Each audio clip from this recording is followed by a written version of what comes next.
Welcome to The Thing About Austen, a podcast about Jane Austen's world. I'm Zan. And I'm Diane, and this episode, we're talking about Christmas at Pemberley.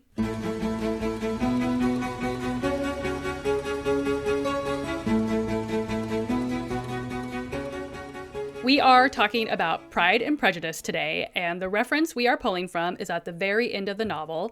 Elizabeth is writing to her aunt, Mrs. Gardiner, to let her know that she and Darcy are finally engaged, and she is just delightfully giddy at the prospect. I mean, understandably so. We get it. Right, yes. So in the letter, she writes, I would have thanked you before, my dear aunt, as I ought to have done for your long, kind, satisfactory detail of particulars. But to say the truth, I was too cross to write. You supposed more than really existed. But now, suppose as much as you choose. Give a loose rein to your fancy. Indulge your imagination in every possible flight which the subject will afford. And unless you believe me actually married, you cannot greatly err. And so she goes on to talk about how much she's excited to, marry and how happy she is. And then at the end of the letter, she says, Mr. Darcy sends you all the love in the world that he can spare from me. You are all to come to Pemberley at Christmas. So that's how she ends out her letter with her aunt. And so it's very clear that even in her big, great excitement for being married to Darcy, who's a total smoke show and very rich and she's in love, it's great, she is also celebrating this idea of like, yay, my family can come to Pemberley at Christmas. So that's what we want to focus on today, is this idea of what would Pemberley Christmas look like? So for that, we need to start off by reframing the way we think about Christmas in some ways, since many of the traditions and icons that we have today are actually traditions that came from the Victorian era. So you can thank Prince Albert and some of the things he brought over from Germany for that. That's right. So in order to get a better sense of what's happening with a sort of, late Georgian Regency era Christmas, we actually have to go back even further in time to the Interregnum and Oliver Cromwell. And so during the Interregnum, Cromwell and the Puritans are pretty much running the show. And so when it comes to Christmas, the Puritans decided that this holiday was really a no-go. Part of their dislike was probably founded in the fact that the Bible, the work that they considered a very literal word of God, never directly states that Christ was born on December 25th. So it's not an approved holiday for the Puritans. They probably also disliked it since it was a big festival with partying and drinking and greenery, aka pagan elements there. And so a lot of Christian holidays are often imposed onto pagan holidays to align with festivals and make that transition from paganism to Christianity a little bit easier. And so the timing of Christmas is what the Puritans were having really an issue with. Christmas was essentially a non-starter. It's off the agenda. It means that you had to go to work on Christmas. There's no greenery, no festivals, no carols, nothing. Anything that treated Christmas as anything other than kind of a normal work day, not allowed. So apparently they even had like soldiers walking around the city of London making sure things were, up to scratch. So this is giving me big Scrooge vibes, to be honest. So if any Dickensians out there know if Cromwell was actually a source material for Christmas Carol, I would completely believe you. Yeah, for sure. And we do want to mention that while Oliver Cromwell is popularly associated with banning Christmas, it was really the work of legislation through Parliament, not something being handed down on high from just him. Professor Peter Gaunt at the University of Chester notes that in the 1640s, when much of this legislation was being passed, Cromwell was not yet Lord Protector, and while he was an MP, he was actually frequently away from London on military campaigns, so not necessarily instrumental in getting this legislation passed. And he was obviously sympathetic based on what we know of his personal beliefs, and also since the bans remained after he became Lord Protector in 1653. But either way, the crackdown on Christmas was in place until 1660, with the Restoration reversing a lot of this. So when we get to the Georgian era, Christmas bounces back, but, it's a bit of a slow build. And we get a gradual reinstitution of traditions that, really peaks in the Victorian era. Like, the Victorians, they love Christmas. Oh, yeah. But in Austen's time, Christmas is a prolonged season of parties and balls, for the wealthy. And we definitely see that with some of the larger events that happen in Austen's novels. Yeah. I mean, almost all of the novels have some sort of reference to this, right? So like in Mansfield Park, Sir Thomas is giving the ball for Fanny and William. Pride and Prejudice, the Bennets are hosting relatives, right? Yeah, and it's like very traditional. It's basically like, the Gardiners come every Christmas, like they always do.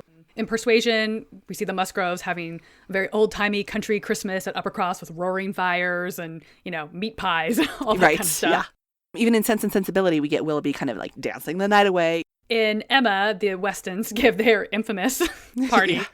So it's all over in terms of like the parties, the gatherings. That's very, very typical for Regency Christmas season. The Christmas season ran from December 6th, which is St. Nicholas Day, to January 6th. So things kick off December 6th. Then we get, all of the build up to Christmas Day, December 25th. Whether or not it's on a Sunday, this is usually going to start with a church service. The Darcys would definitely be in their family pew, for example. And then St. Stephen's Day is the day after Christmas, so the 26th, the holiday for one of the first Christian martyrs. It's also known as Boxing Day. And then by 12th night, that's the evening of January 5th, this is the end of kind of the Christmas tide. This is the 12th day of Christmas, as you may have already deduced. And 12th night is also known as Epiphany Eve, with Epiphany and the official close of the Christmas season the next day on January 6th. Yeah. But it's kind of this, seriously month-long Christmas celebration for the wealthy. And the holiday is particularly visible in the celebrations by the gentry in their fancy houses and estates. So from, again, that whole month, we're going to see a lot of house parties and balls, and it's a popular time for courtship. People are being particularly social and families are together. It's a great time to try to set some people up. Yeah, oh, definitely. Yeah. And we should just mention that the extended Christmastide house parties kind of dwindle after the Regency era, since the Victorians move into more insular celebrations, kind of more just family units. And it also, they're a lot more serious about their work week. They're like, Industrial Revolution, get back to work, people. So bank holidays, or in the US, what we would just call a federal holiday, are not a thing during this time. That is something that comes along in the Victorian era. So a lot of people worked on Christmas Day. And of course, many people in healthcare and service industry jobs also do still today. Right. But there just wasn't that same kind of lead up to Christmas that many of us are used to in a modern era. Certainly, you could not go down to Regency Target and just pick up a light up snowman for your front yard. That was not a thing. Right. And a lot of the sort of visual ideas that we have of Christmas when we're thinking, period dramas and old timey Christmas and all that kind of stuff, they're actually very Victorian. So Christmas trees were not a widespread trend during Austen's time. Queen Charlotte had brought them to court, but Christmas trees wouldn't fully catch on until Prince Albert and Queen Victoria brought them into fashion in the 1840s. And commercially produced Christmas cards are another Victorian invention, with Sir Henry Cole commissioning a run of cards illustrated by John Calcott Horsley in 1843. And Sir Henry would later go on to be the first director of what is now known as the Victoria and Albert Museum. Okay. In Georgian and Regency Christmas decorations, this would have more likely consisted of greenery like holly and ivy, maybe some mistletoe, always good for some potential merriment there. And there was apparently quite a few ideas, opinions, and superstitions about when you should put your greenery up and also about when it should come down. So that part hasn't really changed. People still have those debates about the tree needs to go up or the tree needs to come down, those sorts of things. But yeah, apparently there was real superstitions about this. Is January 6th, you must take your greenery down in the Regency era. Bad luck. But the real celebration, really, is food. Let's be honest. That's where the party's at. So for those who had money and leisure available to them, they would gather with families and friends and eat a lot of food. I mean, does this sound familiar? Yes. So certainly a household like Pemberley is going to make a real feast about this, right? So this is where you're going to see a lot of that real prep, especially for a large estate like Pemberley. The servants are going to be very busy, with guests likely staying for several days or weeks, and perhaps local visitors just coming for the day. On top of just preparing rooms for those guests and all that kind of stuff, there's also a lot of food to prepare. And this is a time when preparing food is a lot more labor intensive and takes a lot more time and a lot more planning and a lot more forethought. Again, you cannot just go down to the Target and pick up your pre-whipped mashed potatoes. It's not a thing. Yeah. Labor intensive, definitely. Yes. The types of foods that might be served going to include your classic roast beef or goose. Venison and turkey were also popular. There's actually mention about turkeys in Austen's letters, so, we know she was a fan. But turkey actually really hit its stride. What a funny thing to say. Those turkeys just out there trotting. They really hit their stride in the Victorian era, thanks in large part to, spoiler alert, Scrooge's gift of a turkey to the Cratchits at the end of A Christmas Carol. So again, we keep coming back to Victorians and also Dickens. Yeah. He did some stuff with A Christmas Carol, for sure. Other foods that would have been associated with the holiday season during this time: oysters, mince pies, and brawn, which is basically meat jelly. And that is actually specifically mentioned in that scene of the Christmas celebrations at Uppercross. There's a mention of meat pies and brawn. Okay. So all of that would have been standard Christmas fare. And for 12th night, there might be a 12th cake, which would be a large spiced plum or fruit cake, very rich, studded with fruit, oftentimes very lavishly decorated. And they could also be individual cakes handed out to each guest, but, it's more fun to make a big giant one, I think. Oh, sure. So as just a side note, Penn Vogler actually has some great recipes of these traditional holiday dishes, but updated for a modern audience and with, actual measurements and things that people can follow in her book, Dinner with Mr. Darcy. So a fun recommendation. If somebody's feeling like they want to recreate Christmas at Pemberley at home, there are some good resources out there. Excellent. Well, and these holidays gatherings would also include like drinks. The holiday drinks being things like wassail or mulled wine. And this would be especially more common at country gatherings or assemblies. So that's, special seasonal drinks are happening as well. So in addition to all of the food and deliciousness there are lots of traditional games and things that would happen during these celebrations as well. One of the traditions of Twelfth Night, for example, was a game where everyone in attendance is playing a part based on cards that you would draw from like a purchase set, or you could make your own version if you're getting down with your Pinterest self.